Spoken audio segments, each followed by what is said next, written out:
ADC चंगबारी जेसनो गानाव फाइररक आसोगनो ADC आमचाइरग बदल हाबा पांदा खलाइररक बीजेपी बदल हेजामारा मोटर स्टैंड नखलाव बीजेपी बदलनि बखाख्रि बानारमानि पांदा खलाइजाका फेब्रुवारी 2004 सालमारि चासलो बानारमा पांदा मानजगिखा बीजेपी हास्टि कासको एमपी राजीव भट्टाचार्य बनकारी बतंग कचाम एमपी रेवती त्रिपुरा तैतंग बीजेपी हास्टि जीएस डॉक्टर बिपिन देबबर्मा खबै कबुनि जुदा जुदा आदंग्र अशलक कबांगमा बुटार जुदा जुदा बदल याकारे রমখা বিজেপি নিবানা দেখা করতে গেছিল তারা বিজেপিদের নতুন শব্দ ভাবে আসছেন তারা একটা অন্য দলে ছিলেন আমার সঙ্গে দেখা করতে গেছেন আমি জিজ্ঞেস করলাম তাদেরকে যে 2021 এ তো আপনারা এডিসি তে ক্ষমতায় এনেছিলেন খুব আনন্দ উল্লাস করে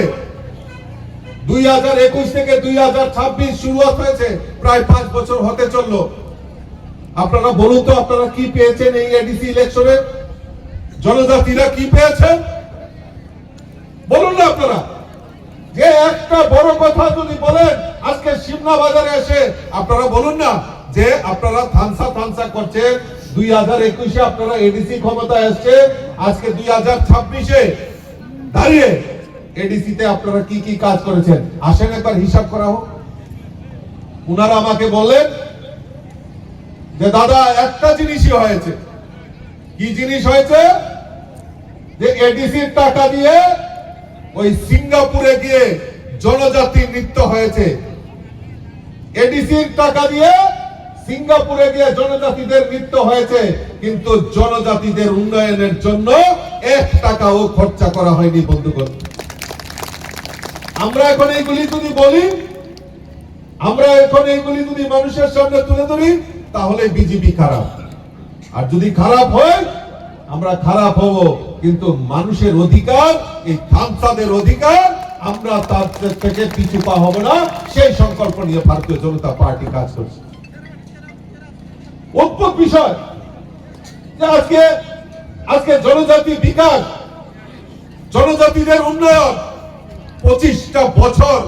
এই রাজ্যের বুকে সিপিএম রাজত্ব করেছে কমিউনিস্টের রাজত্ব করেছে এই কমিউনিস্টের রাজত্বে আজকে ত্রিপুরা রাজ্যের সবচেয়ে বেশি যদি পিছিয়ে পড়া যদি হয়ে থাকে তাহলে আমাদের এই রাজ্যের জনজাতি অংশের মানুষ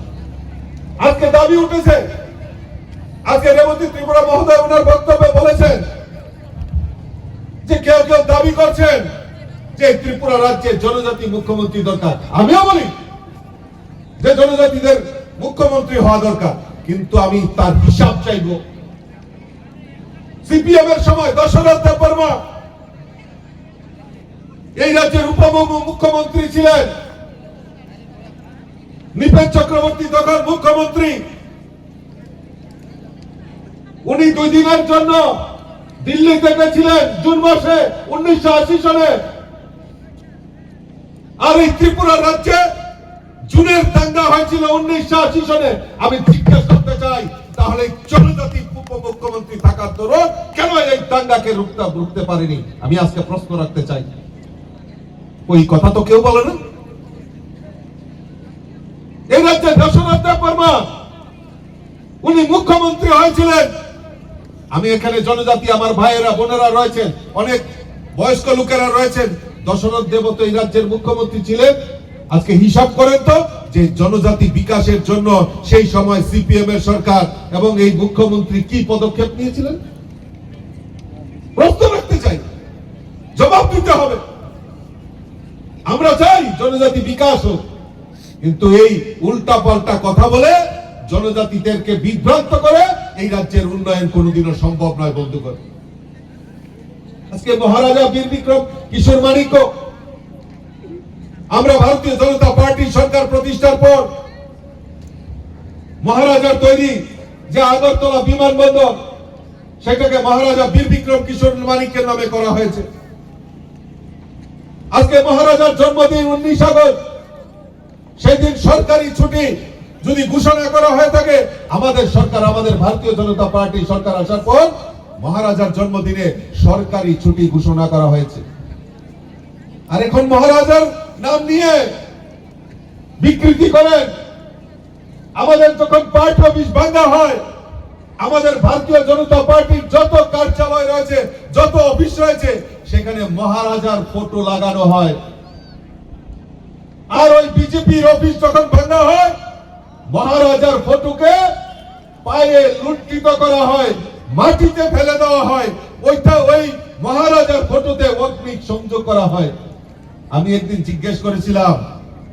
যে আপনাদের সমর্থকরা গিয়ে আমাদের পার্টি অফিসে যখন ভাঙা হয়, তখন মহারাজার ফটোটাকেও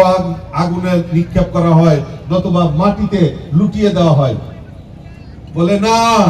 এইগুলি আমার দলের লোক করে না, এইগুলি সিপিএম এর লোক করে। গরিবি হটাও, গরিবি হটাও, গরিবের জন্য কান্না পায়। সিপিএম বলতো যে গরিবের সরকার, গরিবের সরকার। আজকে যারা এডিসি ক্ষমতা আছে, তারাও দেখি বলে খালি গরিবের সরকার, গরিবের সরকার। আমি জিজ্ঞেস করতে চাই, আর এই গরিবের জন্য কয়টা পরিকল্পনা করেছো? সিপিএম টানা 25 বছর এই রাজ্যে ছিল, গরিবদের উন্নয়নের জন্য কত টাকা খরচ করেছো? কি কি পরিকল্পনা করেছো? উত্তর দিতে পারবে না। আমরা বলছি এই রাজ্যের জনজাতি বিকাশের জন্য আমরা যেরকম আর্থিক বরাদ্দ রেখেছি, জনজাতি এলাকায় প্রধানমন্ত্রী আবাস যোজনায় পাকা বাড়ি যাতে নির্মাণ করতে পারে গরিবরা, তার ব্যবস্থা এই ডাবল ইঞ্জিনের সরকার করেছে। গরিব অংশের জনজাতি মায়েরা, বোনেরা যারা রয়েছেন, বয়স্ক মানুষ যারা রয়েছেন, তাদের সামাজিক ভাতা 2000 টাকা করে পৌঁছে দেওয়ার কাজ ভারতীয় জনতা পার্টি সরকার করেছে। প্রত্যেক গরিবের বাড়িতে 5 কেজি করে চাল, ফ্রি চাল পৌঁছে দেওয়ার কাজ ভারতীয় জনতা পার্টি ডাবল ইঞ্জিনের সরকার করেছে। জনজাতি এলাকায় আমাদের বিশুদ্ধ পানীয় জল যাতে তারা খেতে পারে, তার ব্যবস্থা ডাবল ইঞ্জিনের সরকার করেছে। স্বচ্ছ ভারত মিশনের আওতায় আমার জনজাতি মায়েরা, বোনেরা, তাদের জলের কষ্ট রয়েছে, জল জীবন মিশনের মাধ্যমে জল পৌঁছে দেওয়ার কাজ ভারতীয় জনতা পার্টি সরকার করেছে। প্রধানমন্ত্রী উজ্জ্বলা জ্যোতি যোজনার মাধ্যমে বিনা পয়সায় গ্যাসের কানেকশনের ব্যবস্থা যদি করে থাকে, তাহলে ভারতীয় জনতা পার্টি সরকার করেছে। যদি গরিবের কাজ করে থাকে, ভারতীয় জনতা পার্টি সরকার করেছে। জনজাতি বিকাশের যদি কাজ করে থাকে, ভারতীয় জনতা পার্টি ডাবল ইঞ্জিনের সরকার কাজ করেছে। তাই দিকে দিকে ভারতীয় জনতা পার্টিতে জাতি, জনজাতি, গরিব অংশের মানুষ প্রত্যেকেই ভারতীয় জনতা পার্টিকে বেছে নিচ্ছে। তাই ভারতীয় জনতা পার্টিতে মানুষ স্ব ইচ্ছায় তারা যোগদান করছে। আজকেও তার ব্যতিক্রমী নয়। আজকেও প্রায় 175, প্রায় 200-র মতো ভোটার আজকে ভারতীয় জনতা পার্টিতে যোগদান করছে। আমি তাদেরকে স্বাগত জানাচ্ছি, অভিনন্দন জানাচ্ছি যে আপনারা সঠিক সময়ে সঠিক সিদ্ধান্ত নিয়েছেন। কাজে আমি আমার আলোচনা দীর্ঘায়িত না করে আমি সকলকে আন্তরিক অভিনন্দন জানাচ্ছি। তবে তার আগে আমার সঙ্গে डेवलपमेंट के खिलाफ है, विकास का खिलाफ है, উন্নয়নের বিরুদ্ধে তারা উন্নয়ন বিরোধী, তারা উন্নয়ন বিরোধী। বিজেপি কে ঢুকতে না দেওয়া মানে পাহাড়ে কাজ না হওয়া, পাহাড়ে জলের ব্যবস্থা না হওয়া, পাহাড়ে অনুন্নয়ন থেকে যাওয়া। বিজেপি তো বেশি দিন হয়নি ভাই, বিজেপি ত্রিপুরা রাজ্য ফাইমা তো মাত্র 7 বছর, তাও 8 বছর কারা রাখতো। এর আগে তো কংগ্রেস, সিপিআইএম, আঞ্চলিক দল এবং জোট সরকার, তারাই তো সরকার চালিয়েছিল ত্রিপুরা রাজ্যে।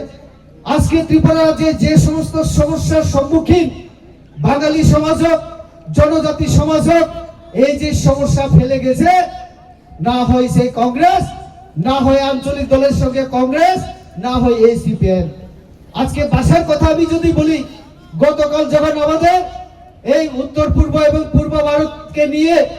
হিন্দি রাজভাষাকে নিয়ে আমাদের অমিত শাহজি, স্বরাষ্ট্রমন্ত্রী, স্বরাষ্ট্র প্রতিমন্ত্রী, আমাদের মুখ্যমন্ত্রী, মন্ত্রিসভার সদস্যরা, আমাদের এমপিরা বসে যখন ভাষা উন্নয়ন এবং এই ভাষার মাধ্যমে ভারতবর্ষে কিভাবে থামসা একতা আনতে পারি, এই প্রোগ্রাম যখন আমরা করতে শুরু করলাম, কংগ্রেসের কিছু লোক ফ্ল্যাগ নিয়ে মাত্র 6 না 7 জন ফটোতে দেখলাম। কংগ্রেস ভবনের সামনে বলছে মুখ্যমন্ত্রী মানিক সরকার এবং আমাদের স্বরাষ্ট্রমন্ত্রী ভাষা সন্ত্রাস নাকি আমরা করছি। আমি যারা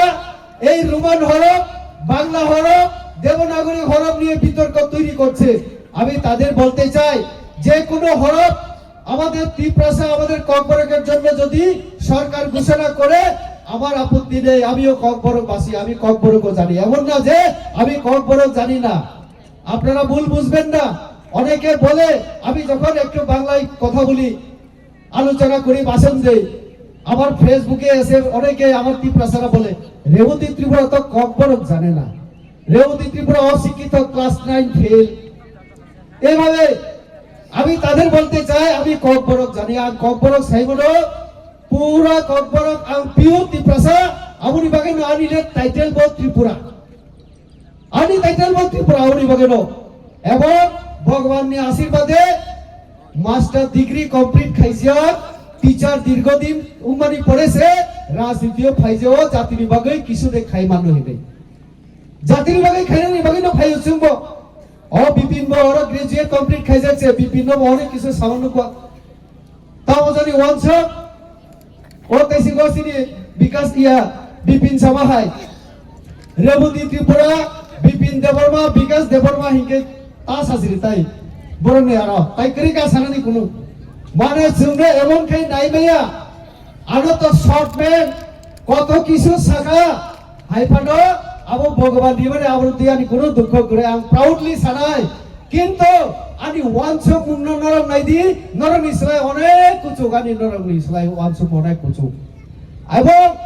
আনি দাদু আনি আছো খুব খাইছানে নি বুঝাছে আর আপনি বাকি পরিচয় দিও मैं तो जुमिया पुत्र हूं भाई, आपकी तरह मैं राजपुत्र नहीं हो। आम जुमिया पुत्र नी लड़ाई संग्राम दे हिंकाबो जीवन संग्राम खलायै तिनी एक्स एमपी हिंजाक द्रब लेंखा पार्टी যদি তংখাই কানি বিজেপি কোনো না কোনো তাই বসাঙ্গ থাঙ্গই কোনো না কোনো দায়িত্ব তো মানায়, তাহলে একজন বড় বাহাই খেলায় ব্যবহার খেলে না আবো চিনি মথারক চিনি ত্রিপ্রাসা সমাজ দি তঙ্গ চিনি রায়দা চিনি কাস্টম ন বড় পগি থাকা বড় তাবহিকে কিসাইকে বুঝি বুঝি কাছে কাছে দেই রসি রুক পড়ে দেই আবহাই যে ফরিলাই তংসো একটু আগে বাইজাল বাড়িও চিনি বিকাশ দেববর্মা